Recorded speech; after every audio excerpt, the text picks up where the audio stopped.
While I was working on my fuel system here, I came across something disturbing that worries me about my dad. Like, you don't want to find this in your dad's shop. Dial calipers? Now, my dad doesn't really do much precision work. Not that that's a knock, he just does it right the first time, but you know, dial calipers aren't really a definite warning sign, but that leads to digital calipers and then micrometers and mic gauges and bore gauges. This is slippery slope. I'm going to sit down and have a talk with him about that. Welcome to the show. So last time I was here, I kind of worked myself out of work. I forgot some tools, and I wanted to make up for it. So I got a lot planned for today. I mean, a lot. I've been doing a lot of planning on the CRX, which I kind of failed to do at the beginning. But this time, it's time to start really getting to work. I want to go ahead and say a huge thank you to a new sponsor who has come on board with the CRX, and it's L&S Lexan. So I reached them through Instagram, was talking to them back and forth, and they're going to partner up with this build. I've got a whole new deck glass coming in for this thing, which, as you can see, this one's quite toast, quite dry rotted. And I'm getting a new quarter glass too, which will also be Lexan, which is going to be killer because that'll be a lot of weight savings from the back. But today, what I wanted to get done is I bought a big old sheet of aluminum. It's a little bit thinner than I wanted to. It's only an 1/8, but I can double that up.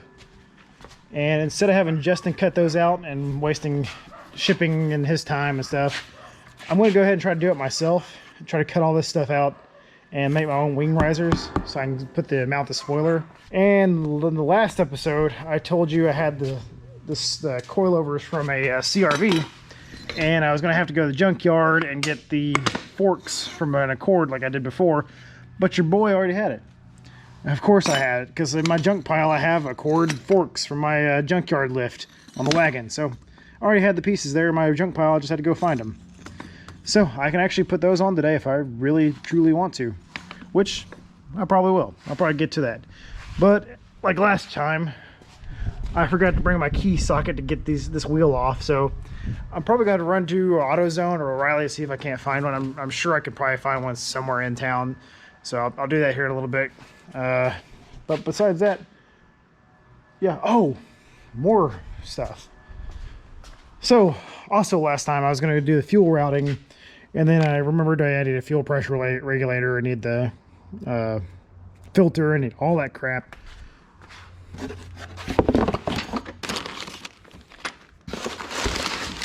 Well, got a fuel pressure regulator, got my gauge, got my filter, and assorted lines and hookup stuff. I've always really liked Radium. I know they've had a pretty good rep from everyone I've seen, and plus it just, man, look how cool and clean that looks. I love the dark green and black look. Won't really match anything else in the car, but I mean, look at it so far. It's not the prettiest thing. Also, I'm going to do a whole lot of cleanup this weekend. I'm going to get the ECU pulled out. I'm actually probably going to make a plate out of that aluminum and have a kick plate up here so that I can go ahead and mount the ECU in a more permanent position. And yeah, so let's just hop right into it. I've got the fuel system pretty much mocked up.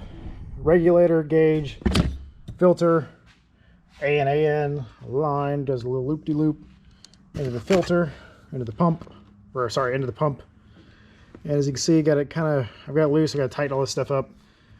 I think it's going to work. I want to say I got a 244. I don't even know which one this is. I got a little bit higher flow pump, so it's probably going to be nice and loud.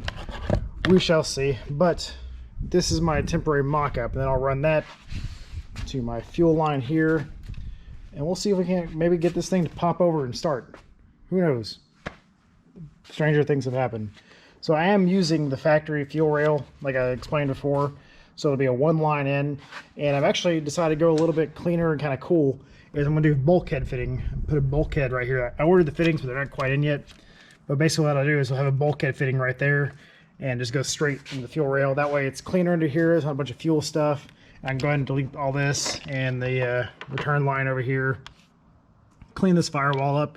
And I think I'm gonna go ahead and tuck the brake lines inside, because I got to do some more brake line routing stuff in here, and I'd like to clean this all up. That way it's a lot cleaner setup.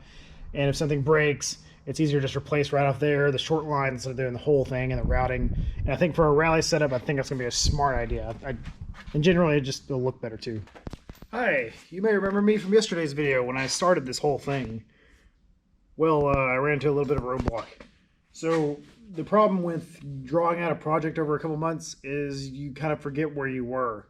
So a couple months ago, a few weeks ago really, I could turn on the car, or I could crank over the car. That was before I had fuel. Well, now I have fuel, so I went to go do it all again, and then it just kept clicking the relay. I could not figure out how I had it wired up last time. I don't know. I should have took pictures of it, and I didn't.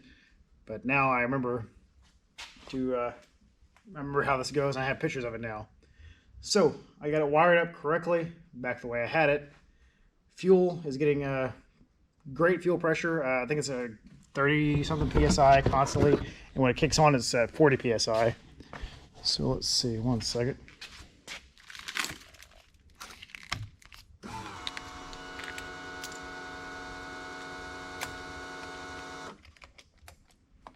Fuel pump is primed.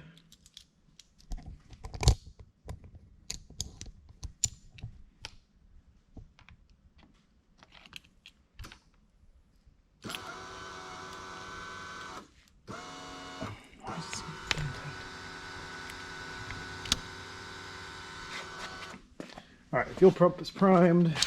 I got my little makeshift gas tank here. Looks like we're reading right at 40 PSI. Like I said, I'm just running the single feed line, and that's how I'm going to do it actually when I get it all set up.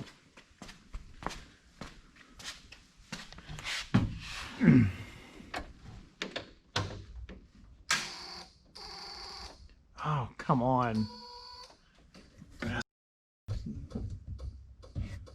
God. Alright, hit it again. This time for the video. Prove I'm not crazy. What if it doesn't do it? If it doesn't do it, I'm going to throw this car out the window. Ready? Yep.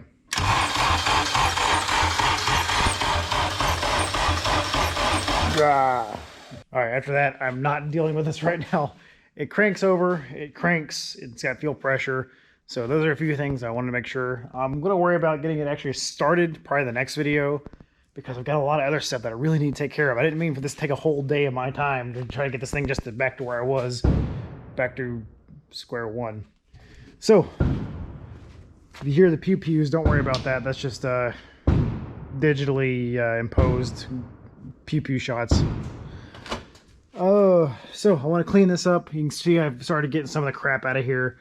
I would like to go ahead and vacuum it out, but I don't know where Dad's shop vac is right now. But I want to get all the crap out of here and start getting it kind of organized so I can start actually building the base of what I want to start doing in here. And with that said, that'll be an ECU mount over here. Another thing I want to go ahead and do. Stopped by and got this Steel Deals. It's a little thinner than I wanted it to be, but it'll work really good for the inside panel stuff. I actually bought it in mind for the wing template, but an 1/8 is a little bit thin, but I can always cut it and double it. So we'll work with that.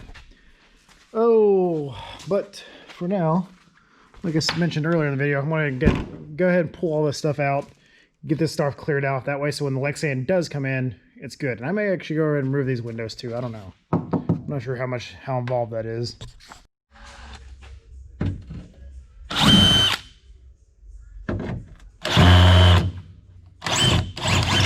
It's really not even hardly in there at all.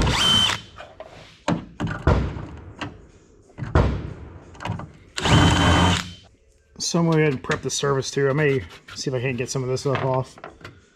That way I can get a good bead around here, window sealer, whenever I get the new acrylic on, or new Lexan on. That way it's nice and mostly weather tight, because I know it'll definitely leak with all these freaking holes everywhere. But that's beside the point. Is turn this into the entire exhaust area. Cut all this away, line it, and make a port just for one big single 3 or 3.5, maybe 4-inch exhaust coming right out the center of that. Maybe kick it up just a hair. I don't know, something cool. I love playing with exhaust. I think that would be the killer side for that. So we'll see.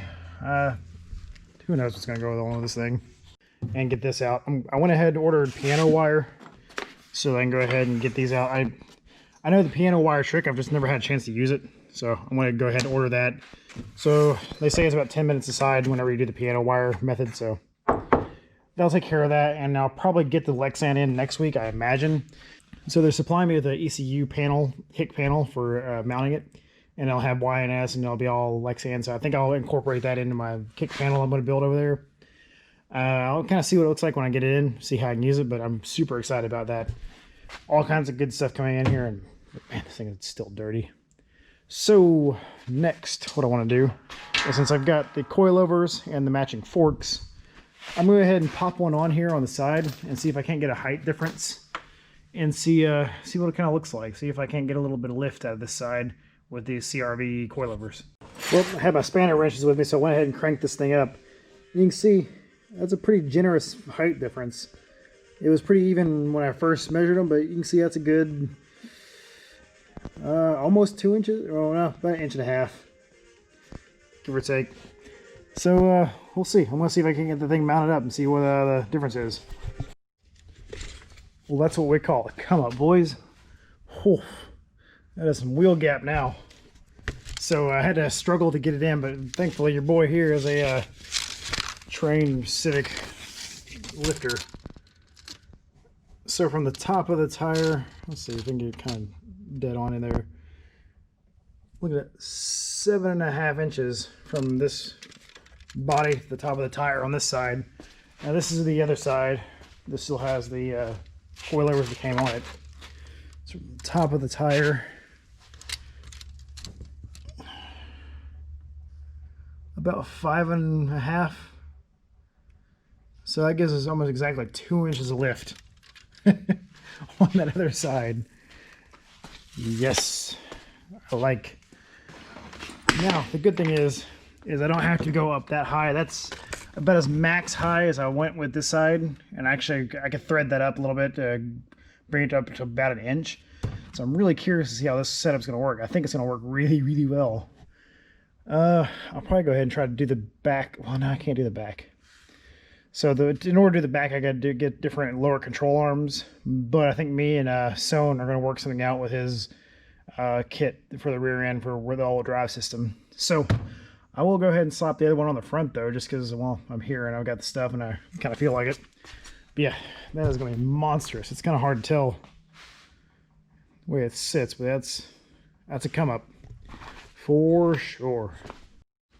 All right, before I drop the side down, I kind of want to walk you guys through how I did this. And another thing that's a bonus is you see the sway bar is still connected, which if you know about lifted Hondas, that's not easy to do.